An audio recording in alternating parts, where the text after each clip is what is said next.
3사 최초로 진행되는 수출입 동향 시작해 보겠습니다. 네, 오늘도 수출입 살펴보면서 시장 상황 한번 같이 살펴볼게요. 네, 늘 함께 해주시는 분이죠. 수출 요정 오재영 연구원님과 함께합니다. 안녕하세요. 네, 안녕하세요. 네, 인사 한 번만 해주세요. 네, KB증권 리서치센터에서 경제 분석을 담당하는 오재영이라고 합니다. 이번에도 이제 10월 수출에 대해서 좀 말씀드리려고 이 자리에 나왔습니다. 네, 반갑습니다. 이제 연구원님을 앞에 이제 수출 요정이라고 부를까 봐요. 요정처럼 잘 해보겠습니다. 네, 알겠습니다. 자, 그러면 10월 수출부터 바로 한번 살펴볼게요. 10월 수출 어땠나요? 뭐 계속 말씀드리지만 네. 이번 10월 수출도 좀 예상보다 되게 좋았다라고 평가할 수 있겠는데요. 이번 10월 수출이 전년 동월 대비 24% 증가하면서 24%. 지난달에 이제 16, 17% 정도 증가를 했었는데 네. 그 증가폭을 다시 좀 확대를 했습니다. 그래프를 보시면 지난 9월에 역대 최대치인 558억 달러를 기록을 했었는데요.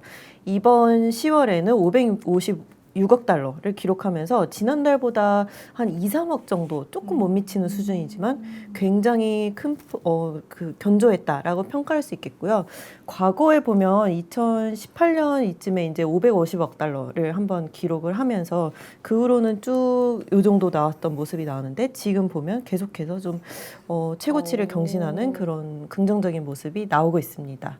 수출 호조를 말씀을 해주셨는데 저희 유가가 상승을 좀 하면서 아무래도 가격의 견인이나 좀 수출 호조가 아니었나라는 생각도 들거든요. 그건 좀 아니었나요? 네, 그래서 가격이 사실 계속 견인은 하고 있는데요. 네. 특히 이번 3분기, 그러니까 9월까지 수출은 이제 델타 변이가 좀 확산이 되고 동남아랑 중국에서 좀 생산 차질이 나오면서 물량이 조금 이제 부족한 모습들이 보였었거든요. 수출에서.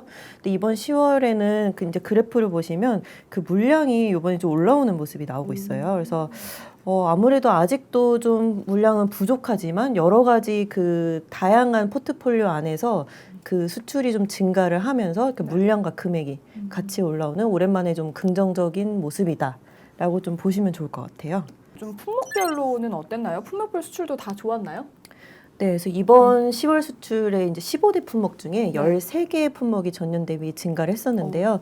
네. 올해 수출을 잘 되돌아보면 지난 2018년쯤에 그 수출이 좋았을 때 보면 이제 반도체 혼자 되게 이끌어갔던 맞아요. 모습이 네. 있었거든요. 네. 근데 올해 수출은 이제 뭐 반도체나 뭐 자동차도 나쁘지 않고 거기다가 이제 각종 이제 뭐 석유화학, 석유 이런 것들이나 뭐 IT 제품 뭐 중간재들 이런 것들이 다 같이 좀 올라오면서 수출이 역대 최고치를 계속 경신하는 모습인데 네. 이번 달도 좀 그런 모습들로 좀 보시면 좋을 것 같아요. 그래서 지난 9월과 10월의 수출 증가율을 이제 비교한 차트만 보시면 이제 반도체나 우리나라에서 좀 제일 중요한 반도체 자동차 같은 경우는 사실은 자동차는 좀 생산 차질 영향들이 있어가지고 2개월 연속 좀 전년 대비 감소하는 모습은 있어요. 근데 네. 어쨌든 간에 금액도 이제 2개월 이렇게 연속으로 조금씩 증가하는 모습이 나오고 있고 반도체 같은 경우는 뭐 워낙에 좀 작년 하반기도 나쁘지 않았기 때문에 지난달에 28% 그리고 올해 이번 달도 한 29% 증가하면서 좀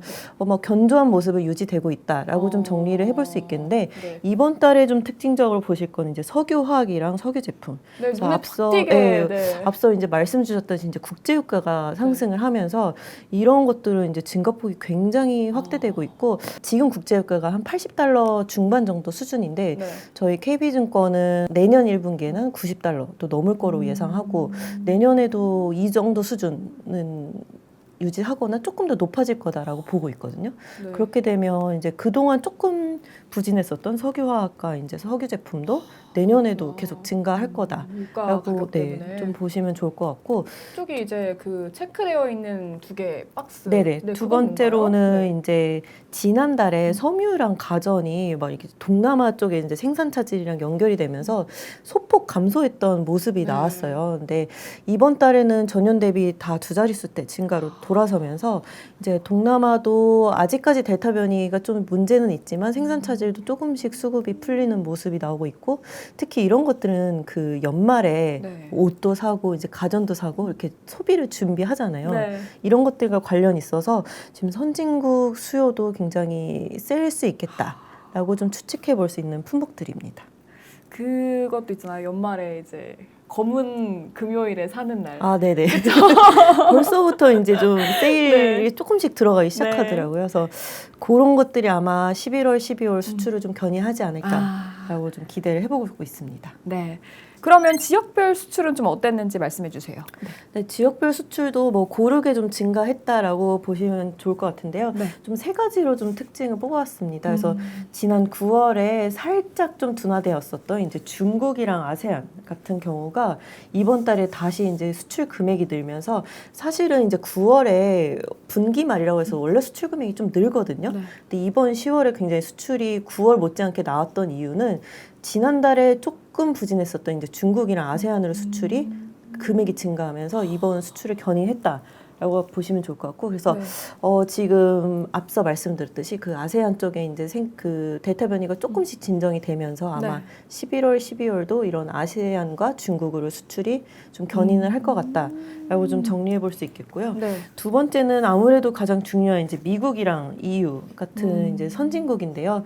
이 두 국가도 이제 증가폭도 그렇고 금액도 굉장히 좋게 나왔어요. 네. 그래서 이제 11월과 12월에는 이 미국과 EU 향으로의 그런 선진국 수요들, 소비 수요들이 있을 거라서 이쪽도 아마 계속해서 좀 좋을 거다라고 보고 있고 마지막으로는 이제 베트남, 중동, 인디아와 같이 지난 델타 변이 확산으로 지난달에 소폭 좀 둔화됐었던 지역들이 있는데 이들 지역도 사실은 10월에 굉장히 증가폭이 확대되면서 지금 뭐 인디아 같은 전반적으로 경우는 네, 네. 되게 전반적으로 좋은 모습이다. 라고 좀 정리해 보면 좋을 것 같습니다. 지역별 수출 세 가지로 좀 정리를 해주셨고요. 네. 자, 그렇다면 수출 전망에는 변화는 없을까요, 연구원님? 그래서 네. 이번 10월 수출이 좋았기 때문에 네. 11월, 12월 수출도 저희가 예상한 것보다 더 좋을 수 있겠다라고 좀 전망을 해볼 수 있겠고요. 이 그래프를 보시면 이제 저희가 분기별로 예상하는 그 수출 증가율인데요.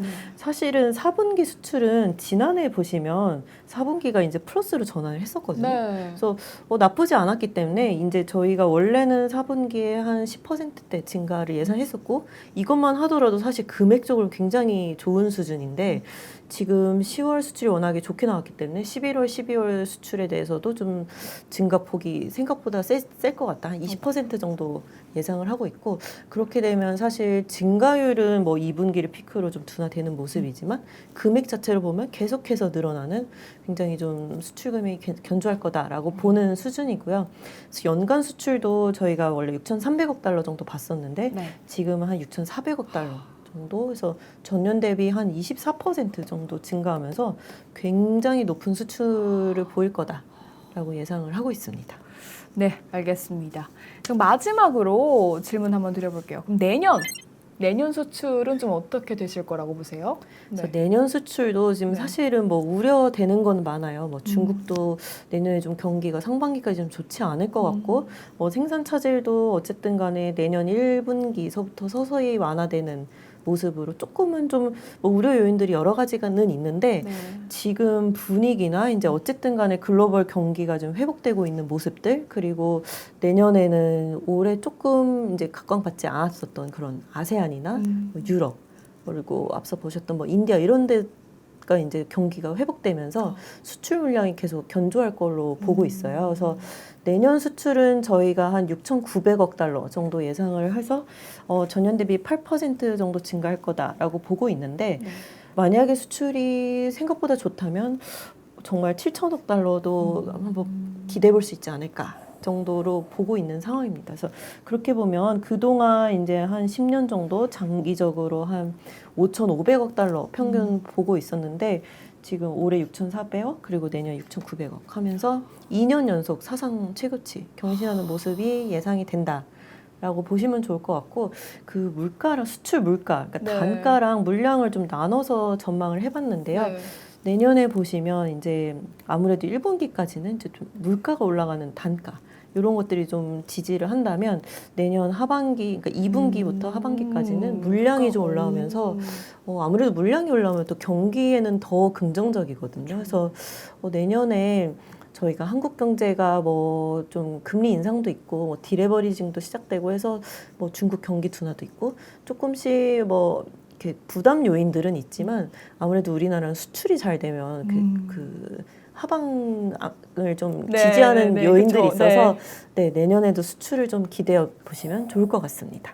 지금은 이제 약간 뭔가 단가가 계속 주도한 좀 시장 위주였다면은 네네. 이제 좀 2분기 이후에는 이제 좀 이제 물량도 같이 좀 지지를 해주는 좀 그런 상황이 펼쳐지겠다라고 보시는 거죠? 네. 그래서 올해 사실 뭐 생산 차질로 많이 수출을 못한 그 부분들이 있거든요. 분명히 뭐 이렇게 주문을 해도 기다려라 이런 것들이 되게 맞아요, 많은데 맞아요. 네. 그런 것들이 만약에 내년에 이제 더 나오기 시작한다면 생각보다 수출이 또 괜찮지 않을까 하는 그런 기대가 있습니다. 알겠습니다. 네, 네, 이렇게 감사합니다. 해서 우리 오재영 연구원님, 우리 수출 요정 오재영 연구원님과 함께 네, 오늘 수출입 동향 시간 같이 한번 해봤습니다. 저희는 다음 달에 또 돌아오도록 하겠습니다.